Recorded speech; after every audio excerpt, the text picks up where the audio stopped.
Sir, ಈಗ ಈ Dharmasthala case ತಮ್ಗೆ ಎಷ್ಟು ನೋವು ಕೊಟ್ಟಿದೆ?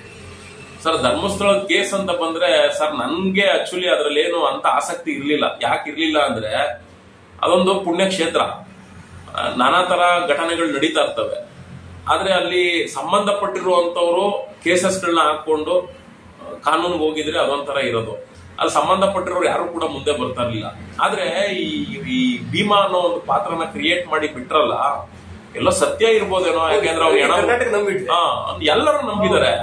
ಅದೊಂದು ನಂಬಿಕೆ ಒಂದಕ್ಕಿಂತ ಹೆಚ್ಚಾಗಿ ಆ ಲೇಡಿ ಬರ್ತಾರ ಸುಜಾತಾ ಭಟ್ ಅನ್ಕೊಂಡು, ಆ ಅಮ್ಮ ಏನ್ ಹೇಳ್ತಾರೆ, ಅನನ್ಯ ಭಟ್ ಅನ್ನೋ ಒಂದು ಕಥೆನ ಹೇಳ್ತಾರಲ್ಲ.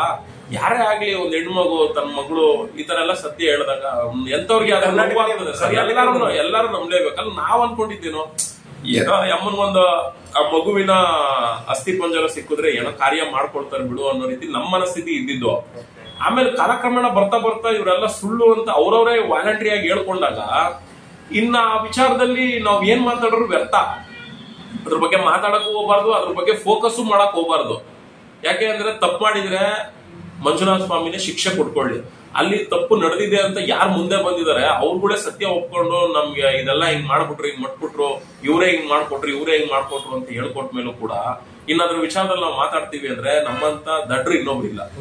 ಅವ್ರ ಕರ್ಮ. ಈಗ ಆಯಮ್ಮನೆ ನಾನು ಧರ್ಮಸ್ಥಳಕ್ಕೆ ಹೋಗ್ಬೇಕು ಅಂತ ಕೂತಿದ್ರೆ ಮುಂಚೆ ಕಲ್ಲು ಹೊಡಿತೀನಿ ಅಂತಿದ್ದವರು ನಾನು ಹೋಗ್ತೀನಿ ತಪ್ಪಾಯ್ತು ಅಂತ ಕೇಳ್ಕೊಂತೀನಿ ಅಂತಾರೆ. ಇಂಥ ಮನಸ್ಥಿತಿ ಇದ್ಮೇಲೆ ನಾಳೆ ದಿನ ಇವತ್ತು ಯಾರ್ಯಾರು ಅದ್ರಲ್ಲಿ ಏನೋ ಲಾಭ ಮಾಡ್ಕೊಳ್ಬೇಕು ಅಂತ ನಿಂತಿರೋರು ಅವರು ನಾಳೆ ದಿನ ಉಲ್ಟಾ ಹೊಡ್ಬಿಟ್ರೆ ಇದ್ರ ಬಗ್ಗೆ ಎಲ್ಲ ಮಾತಾಡಿದವ್ರೆಲ್ಲ ಮಿಕ್ಕಗಳಾಗ್ಬೋದು.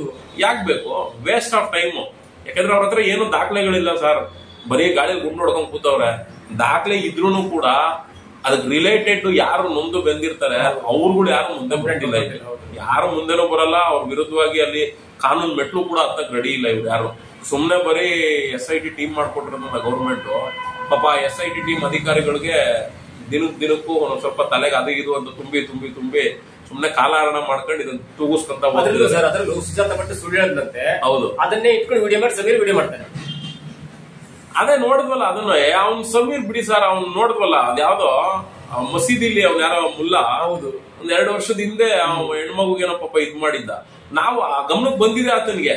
ನಾವು ಅದ್ರ ಬಗ್ಗೆ ಎಲ್ಲ ಒಂದ್ ಧ್ವನಿ ಎತ್ತಾನೆ ಅಂದ್ರೆ ಅವನ ಅದ್ರ ಬಗ್ಗೆ ಧ್ವನಿ ಎತ್ತಕ್ಕೆ ರೆಡಿ ಇಲ್ಲ. ಒಟ್ಟಲ್ಲಿ ಏನು ಅಂದ್ರೆ ಇವನಿಗೆ ಧರ್ಮಸ್ಥಳ ಸಬ್ಜೆಕ್ಟೇ ಬೇಕು. ಆಯ್ತು ಮಾತಾಡುದ್ರು, ನಿನ್ನೇನ್ ಮಾತಾಡೋಣ ಅಂತ ಹೇಳಲ್ಲ. ಪ್ರಜಾಪ್ರಭುತ್ವ ಇಲ್ಲೂ ಅನ್ಯಾಯ ಆಗಿದೆಯಲ್ಲ. ನಾವು ಯಾವಾಗ ವಿಚಾರಗಳೆಲ್ಲ ವೈರಲ್ ಆಯ್ತು ಆಮೇಲೆ ಪೊಲೀಸ್ ಇಲಾಖೆಯವರು ಅವನ್ನ ಅರೆಸ್ಟ್ ಮಾಡಿ 2 ವರ್ಷ ಆದ್ಮೇಲೆ ಅರೆಸ್ಟ್ ಮಾಡಿರೋದು. 2 ವರ್ಷದಿಂದ ಇದು ಮುಚ್ಚೆ ಹೋಗ್ಬಿಟ್ಟಿತ್ತು. ಇಂಥ ವಿಚಾರಕ್ಕೆ ಒಂದು ಧ್ವನಿ ಎತ್ತಿಲ್ವಲ್ಲ. ನಮ್ಗೆ ಅವಾಗ್ಲೇ ಗೊತ್ತಾಗೋಯ್ತು ಇವನ್ ಪಕ್ಕ ಧರ್ಮಸ್ಥಳದ ಹೆಸರನ್ನ ತೇಜೋವಧೆ ಮಾಡೋದಕ್ಕೆ ಅಂತಾನೆ ಸೃಷ್ಟಿಯಾಗಿರುವಂತ ಒಬ್ಬ ವ್ಯಕ್ತಿ ಅಂತ. ಆಮೇಲೆ ಅವ್ರು ಯಾರು ಯೂಟ್ಯೂಬರ್ಗಳು ಅಂತ ಓಡಾಡ್ತಿದ್ರಲ್ಲ ಅವ್ರುಗಳು ಎಲ್ಲ ಒಪ್ಕೊಂಡ್ಬಿಟ್ರು ನಮ್ಗೆ ಈಗೆಲ್ಲ ಮಾಡಿದ್ರು ನಮ್ಗೇನು ಗೊತ್ತಿಲ್ಲ ಅಂತ. ಇದು ಕಂಪ್ಲೀಟ್ಲಿ ಏನ್ ಗೊತ್ತಾ ಸರ್, ಆ ಒಂದು ಪುಣ್ಯಕ್ಷೇತ್ರನ ಹೆಸರನ್ನ ಹಾಳು ಮಾಡ್ಬೇಕು ಅನ್ನೋದು ಒಂದು. ಮತ್ತೆ ಮೇಯ್ನ್ ಏನು ಅಂದ್ರೆ ಅವರು ವೀರೇಂದ್ರ ಹೆಗಡೆ ಅವರು ಇದಾರಲ್ಲ ಅವ್ರನ್ನ ಸಂಪೂರ್ಣವಾಗಿ ಅದರಿಂದ ಆಚೆ ತಗ್ಸಿ ಅದನ್ನ ಒಂದು ಸರ್ಕಾರದ ಹ್ಯಾಂಡ್ ಓವರ್ ಇಲ್ಲ ಇವ್ರು ಯಾರು ಮೈಂಡ್ ಸೆಟಪ್ ಅಲ್ಲಿ ಕೂತ್ಕೊಳ್ಬೇಕೋ ಅದನ್ನ ಕೂತ್ಕೊಳ್ಬೇಕು ಅನ್ನೋ ಒಂದು ಮೈಂಡ್ ಸೆಟಪ್ ಅಲ್ಲಿ ಇದಾರೆ ಅಷ್ಟೇ. ಇಂಥದನ್ನ ನಂಬ್ಕೊಂಡು ಯಾರೇ ಹೋದ್ರು ಕೂಡ ನಿಜವಾಗ್ಲೂ ವೇಸ್ಟ್. ಅವ್ರು ಯಾರು ಇದ್ರ ಬಗ್ಗೆ ಎಲ್ಲ ಧ್ವನಿ ಎತ್ಕೊಂಡು ಮಾತಾಡ್ತಿದಾರೆ, ನೀವು ಹೋಗ್ರಪ್ಪ ಹೈಕೋರ್ಟ್ ಅಲ್ಲೋ ಇಲ್ಲ ಸುಪ್ರೀಂ ಕೋರ್ಟ್ ಅಲ್ಲೋ ಹೋಗಿ ಕೇಸ್ ಹಾಕೊಳ್ಳಿ. ನ್ಯಾಯಾಲಯ ತಪ್ಪು ಮಾಡಿದ್ರೆ ಶಿಕ್ಷೆ ಕೊಡುತ್ತೆ. ಸುಮ್ನೆ ಜನಗಳಿಗೆ ದಿಕ್ ತಪ್ಪಿಸ್ಕೊಂಡು ಜನರ ತಲೆಗೆ ಇಲ್ದಿರೋದನ್ನೆಲ್ಲ ತುಂಬಿ ಸಮಾಜದ ಸ್ವಾಸ್ಥ್ಯ ಹಾಳು ಮಾಡಬೇಡಿ ಅಂತ ಜನನೇ ಚೀಮಾರಿ ಯಾಕೆ ಉಗಿಬೇಕು ಅವ್ರಿಗೆ.